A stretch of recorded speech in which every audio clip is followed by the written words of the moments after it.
When you have great coaches, then after you have great coaches, you get great players. You have a great organization, and you tell them one thing: just win, baby.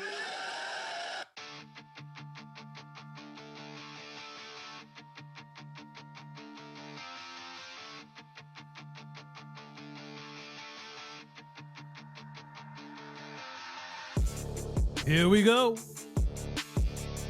After you get great coaches, box check, then you go get good players to be announced.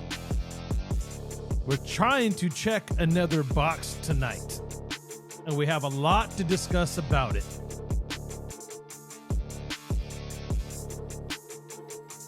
Well, it wasn't Cham, and it wasn't Dodds. Telesco is our guy. Welcome, everybody, to another episode of Night of the Shield. I'm your host, Jason Smith, a.k.a. the Oakland Knight, a.k.a. the Blind Jedi.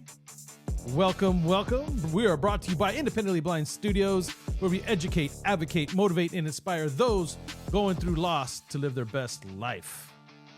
All right, if you're new here, hit that subscribe button and the notification bell so you can be updated every time we drop another episode. Exciting times, man.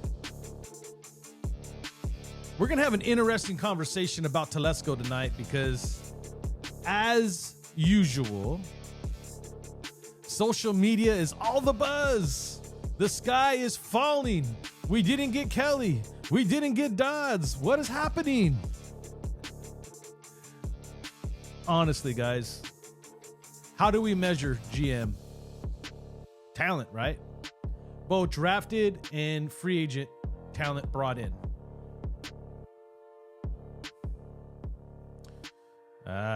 We got to kick this thing off, man. Let's kill the music. Look, I don't think there is such a thing as a perfect GM that drafts perfect every single year without a hiccup, grabs every free agent like it's no tomorrow, and has the best roster in the NFL year in and year out. Now, there's some that definitely are more consistent and do it for long periods of time. We just hired a guy who's done it for 10 years with the Chargers. And I forgive, please forgive me if I've said San Diego to the opening. I have a really bad problem with that. But this guy undoubtedly has built some great rosters in the past 10 years. Coaching sucked. A lot of people report that it's because of the Spanos family not willing to pay coaches money. So then the question would be, well, why fire the guy? If he's such a good GM and he brings in such good talent and he builds good rosters, why would they fire him after 10 years? Couple reasons. One that's obviously been talked about endlessly since this been announced was the fact that they were targeting Harbaugh, and most likely Harbaugh would want him to move on anyway, and he'd want to pick his own staff. And they haven't been shy about the fact that they're targeting Harbaugh. Whether or not they get him or not is another story. But I think that may be some of the reason why they decided to let him go. Both him and Staley fired after we gave him the dig 63 to whatever it was. I can't remember if they scored 21, 14, whatever it was. We whooped at it. Let's put it that way. Right? He got fired along with Staley. And again, 10 years, failed again, regardless of who points the finger at who. If you're sitting on top of the food chain, you just start looking down, you clean house. 10 years, a lot of the same results, right? All these good rosters resulted into not even a championship. So you let them go. So some of it is performance-based. Now, we can get in and try to dissect and figure out, hey, this guy couldn't even get it done with the Chargers. But it's the Chargers. I've watched a few and listened to a few pods already before leaving work where people were talking about Telesco's draft history and some of the players that he got right and some of the players that he got wrong. And I guess there's no perfect time than right now to talk about GMs and drafting. Now, we're definitely been top 3 worst teams in the National Football League for at least 20 plus years, if not more. Historically, we've done crazy things in the first round of the draft that don't make sense. We historically draft really, really bad. Really, really bad. Hear it all the time. Drafting is not as simple as we think it is, as we like to make it, as we're sold it to be. When we listen to the NFL Network, ESPN, the Mel Kipers and such, and they're starting to tell you about certain players, yeah, they're great college players. But that doesn't necessarily mean it's going to translate into the NFL. And more importantly, as many players that come out every single year, both drafted and undrafted, some of these kids do not succeed, whether it's maturity issues or maybe they just went to a bad place, right? Maybe they weren't on the right team. Maybe they weren't the right scheme fit as the GM possibly thought or the coach possibly thought. And they don't get enough opportunity because year in and year out, the NFL gets flooded with new talent. That's why the USFL exists right now. And there's actually people that go there, play, work on their skill, and have an opportunity to come back because there's a lot of players that fall through the cracks. I know I've said it here so many times, right? 2 or 3 years to develop a player sometimes. It's just the way it goes. And it may work out, it may not. And we've seen it year after year, it not work out. But we've also seen players that have left here and made names for themselves elsewhere. And then we've also seen players that we've drafted early thinking they should be stars that leave here and then just fade off to the sunset. We never hear their name again. Selecting players ain't easy. And this guy, undoubtedly, in my opinion, has built some really good rosters and selected some really good players. Has he hit on every single one of them? Is he perfect? No. But what he does have is 10 years of experience. Now, the word on the streets is that's the reason they went with Telesco. Veteran, seasoned general manager. Can anybody tell me the last time we had a seasoned, experienced general manager? I'll wait a few seconds. I know we're not live, so I'm not going to hear nothing. Just trying to have fun with it. But there is a comment section down below. Please, you can leave it in the comment section and let me know. I have the answer for you. And it might be a little bit of a history lesson for you as well. The last time that we had a seasoned GM that selected some really good players was none other than Al Davis himself. Really? Absolutely. Because before Al Davis, he is the one that called every play when it came to the draft room. Every play. He was the maestro. It was reported. I talked about it endlessly when they brought in Reggie McKenzie. There was no scouting department. There was just people that were hired that would report to him in his office and be like, hey, here's the file. There's no cubicles. There was no system. It was just Al. Al was the man. Al was the dude. Crazy, right? And we know that's a love-hate relationship there too when it comes to draft selections. Oh, he was fast? Pick him. He got some good ones, boy, though, right? We definitely have some Raider legends, right? Reggie McKenzie, rookie, with a rookie head coach. Started off slow, had a pretty good draft back in 2014 it was. Not too shabby, right? But then he got replaced with John Gruden and Mike Mayock. John Gruden does not have a history of being any type of scout, general manager, contracts, nothing. Brings in Mike Mayock. Great talent evaluator. Dude, I was super stoked. I'm like, hey, he may not know contracts. You could bring a financial guy in for that. This guy, I've been watching this guy on the NFL Network forever, evaluating talent. Dude, loved the guy. Loved his commentary. Loved all of it. I was completely dumbfounded on their first round picks. Horrible. Which lead me to think only one thing. And whether or not that's fully been confirmed or not is John Gruden made most of those early round picks.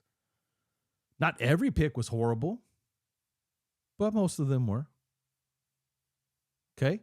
Wipe that slate clean. You bring in Ziegler, another first-time general manager. Reports have been reported since we let them go that there was a power struggle there between McDaniels and Ziegler. I could care less. It makes sense to me. I'm just going to be honest. If you want my honest opinion on that, okay, the reason Ziegler's even in the NFL is because McDaniels gave his boy a shot. Opened the door for him to come in there, Denver, followed him to the Patriots, got it hooked up over here in Las Vegas. And regardless if Mark felt that he gave Dave the power, Josh obviously had some type of control over that situation based off the relationship and how they got the jobs or whatever. And again, all speculation. I have no facts to that. I mean, ask some of the media guys, maybe I don't email these guys. I don't reach out to these guys. Not that I won't, but maybe I'll take an attempt of sending an email to Hondo or somebody to see, if they could really do a deeper dive on if that is true, right? How much pull McDaniels had over Ziegler. But at this point, it's irrelevant. Okay, it's irrelevant. And I will say the drafts from Ziegler, the two that we have, not necessarily that bad. Again, basing it off talent that is playing, which we do have, and talent that is still being developed. Not every draft pick is going to be a home run. Not every project is going to work out. So, but we only have 2 years of it. So at the end of the day, who cares? And whether it was the committee or whether it was Mark Davis, at the end of the day, the decision was the best thing I think we can do moving forward with our rookie head coach who is going, who obviously has a skill set, a talent, a motivational piece that we need to build upon. Let's get a general manager who knows, who has done it for a long period of time. And we're going to get into another key caveat to this, which I hope it stays this way, but we'll see. Let's bring in the veteran general manager to make some really tough, crucial decisions to put this thing back on track and take some of that pressure of being a rookie out of the mix. Now, we don't know anything about the deal. I don't anyway. Okay. Recording this the night of. So today is January 23rd, a Tuesday, right around the same time, about 6:30 in the evening that I'm recording this pod. Gives you a generalization of where we're at. And there's no big information put out there about contract, right? Everybody's wondering about Champ Kelly. Everybody wanted Champ Kelly. Hey, I'm going to throw my hand up, myself as well. And the main reason I said I wanted Champ Kelly is twofold. I thought he did a good job as interim, number one. I thought some of the decisions that was made, the way that he handled it and kept repeating and making some decisions, whether it was, backing Pierce with Peters, bringing in Jack Jones, et cetera, et cetera. He kept this team healthy, put together, brought in, key players at key times to keep this thing running. I thought he did good. Does that mean he earns the job? Not necessarily, if we had to be real, right? The main reason I wanted Champ Kelly myself is because I feel like he's very well respected around the league, which is a plus. He has spent a lot of time as an assistant GM, both in Chicago and the 2 years here. And the 2 years here, to me, were crucial, still are. I think it's still a really big deal. He knows this roster. He knows who's here, why they're here. I'm sure he's had conversations with AP about the pros and cons about the whole roster already. So there's an understanding, a communication there. And I thought it would be a good fit. Now, look, Champ Kelly is still under contract, guys. Like, he is still a Raider. He has an opportunity to go land another job, but he can't do a lateral. He's under contract. I'm not sure. I can't sit here and honestly say how he feels about getting snubbed a little bit. Maybe it feels that way. Like AP got the star, but he didn't. I don't know. We also don't know what the conversation was between Davis and Telesco and Champ Kelly. We don't know if this is just the next step in the preparation for Kelly of the future. We don't know how this is going to transition. but there's really no way to tell either. I mean, we could have went with Champ and it could have just blown up. We don't know. We truly don't know. With Telesco, same thing. We could look at what he did at the Chargers. That doesn't mean it's going to transfer and be the same here. But, intriguingly enough, I think he has a greater idea of what's out there. I think he has a greater feel of how free agency works and runs and how to converse with players and attract them over here. And we're entering a very interesting thing. When you think about it from that perspective, right? Him having the skill set in free agency and contracts and all these things, been doing it for 10 years. Reports are coming out there that there's a lot of free agents that are actually looking right at the Raiders right now simply because of Antonio Pierce. Think about that just for a little bit. Having a seasoned veteran at GM helping negotiate some of this. And if there's any knock or any concern as it pertains to Telesco would be the salary cap situation. You look at the Chargers right now, and it's not that good. But that it was decision time with Herbert needing to get paid. They went all in. They brought in some big players. They made the moves necessary to make a run at the Chiefs and an opportunity in the playoffs, and it didn't work out. Hence, he got fired.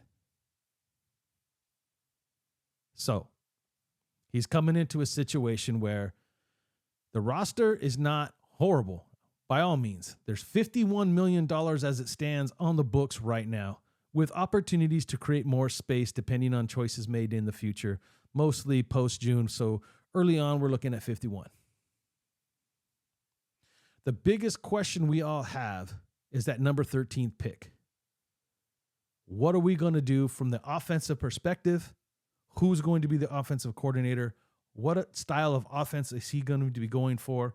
What is going to be the collab conversations between Antonio Pierce and Telesco about where they want this offense to go and who's going to be calling the shots?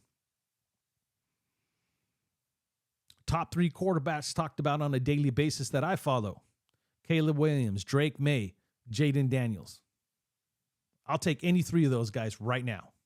And we'll get into that deeper as we push closer down the road here. But I thought it would be fair to mention that here, especially as it pertains to Jaden Daniels. And is Telesco on board? And what is his experience in these type of negotiations? And what can we package up? What can we do to get as close as we need to get, which is looking, depends on who you listen to. But if you really wanted to play it safe and guarantee that you at least got one of those 3, you're trying to make a deal at number 3. Worst case scenario, I suppose. Now, none of that is guaranteed. A lot of things could happen between then and now, and that pick could actually fall back. And these guys are really good, and there's a lot more conversations that happen during the draft, during these picks, and they'll make the right decision where they see fit. A lot of talks about Fields coming over here. Look, there's certain things, guys, that we can't control. We can't always get our way. We can't always just go come out here and get a voice on social media and scream on top of the rooftops and expect Mark to bow down to everything that we bang the table for. There's certain guys that get paid a certain amount of money to make these certain kind of decisions, and sometimes you just need to sit back and say, maybe we would just analyze the why. Not so worry about the who, but the why. And when you go, if you sit back and you look at it from a whole and you say, why? Why? Because this time he went with a veteran because he's looking to try to correct some wrongs of the past. Again, if you're not learning from your mistakes, you ain't doing this right. Where's my boy J.O. at? J.O. will tell you, right? J.O., I really can't wait to hear what you have to say in the comment section down below because, again, I understand it hasn't been pretty. Hasn't been pretty at all.